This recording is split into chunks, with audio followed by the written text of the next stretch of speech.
মানুষ চেনা যায় কখন জানেন? যখন মানুষের শরীরটা অসুস্থ হয় তখন তখন বোঝা যায় পাশের মানুষটা কে আপন আর কে পর, কে কাকে কতটুকু ভালোবাসে। তখন বোঝা যায় নিজের দেহটা যদি চলে না, সবাই তাকে ভালোবাসে। আর যখন নিজের দেহটা আর চলে না, তখন কিন্তু কেউই তাকে ভালোবাসে না। কেউই বলবে না যে আসো এক মুঠ রান্না করে দিই, তুমি খাও, কি এক মুঠ ভাত তোমাকে দিয়ে আসি, তুমি খাও। আসসালামু আলাইকুম, আমি জুলি বাংলাদেশ থেকে বলছি। তো আজ কয়েকদিন ধরে খুবই অসুস্থ।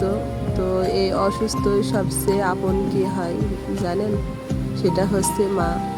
তো আমার মা আমার কাছে আজ 3টা দিন ছিল।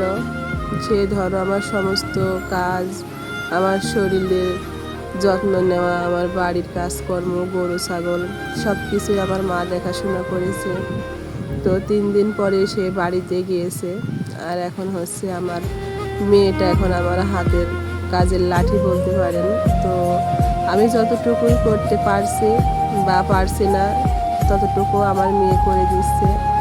আর যতটুকু আমি পারছি ততটুকু আমি নিজেই করে নিচ্ছি। অসুস্থ হলে মানুষ চেনা যায় কে কেমন, কেই আপন না। দেহ ভালো থাকলে তখন সবাই আপন, আর যখন দেহ ভালো থাকে না তখন কেউই আপন না।